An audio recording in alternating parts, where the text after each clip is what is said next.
Jangan lupa subscribe untuk mendapatkan informasi menarik lainnya hanya di channel ini.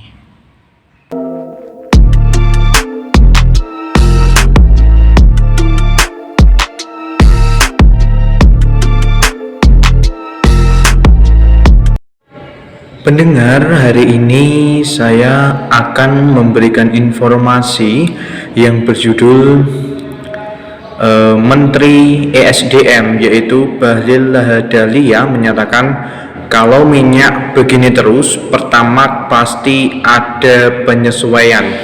Menteri ESDM Bahlil Lahadalia memberikan sinyal harga BBM atau bahan bakar minyak non-subsidi jenis Pertamax akan disesuaikan.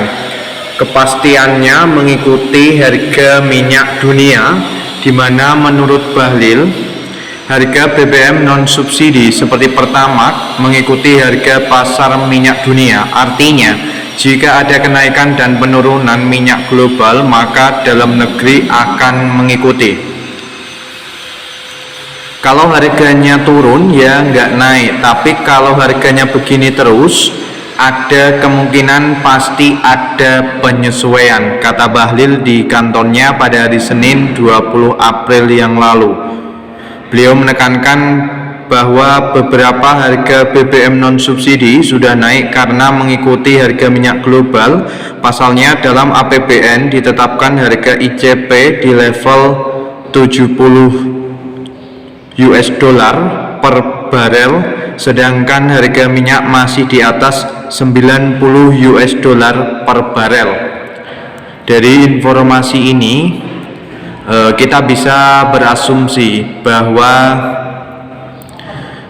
BBM non subsidi seperti Pertamax ini memang harus ada penyesuaian harga di tengah konflik global seperti yang ada di Iran, Lebanon, kemudian Amerika Serikat dan berbagai negara yang lain.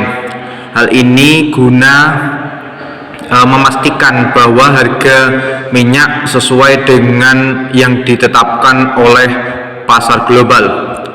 Oleh karena itu, saya berpendapat bahwa di situasi yang penuh dengan gejolak ini, kita sebagai masyarakat juga harus berhemat dalam menggunakan bahan bakar minyak ini, karena ini sebagai sebuah bentuk dukungan kepada pemerintah, karena para ASN pun juga sudah melakukan efisiensi dengan melakukan kerja menggunakan sepeda, baik sepeda listrik maupun sepeda konvensional, di mana hal ini juga mendukung adanya efisiensi yang dilakukan oleh pemerintah pusat dan pemerintah daerah. Sebenarnya saya sendiri juga sedikit bingung, dalam artian kenapa gejolak global ini bisa terjadi dan kenapa hal ini masih terus berlanjut, padahal esensi daripada gejolak yang ditimbulkan oleh dunia banyak kerugian yang didapatkan. Akan tetapi kita tidak tahu kedepannya seperti apa. Oleh karena itu kita sebagai masyarakat ini hanya sebagai penonton, bukan pengambil kebijakan.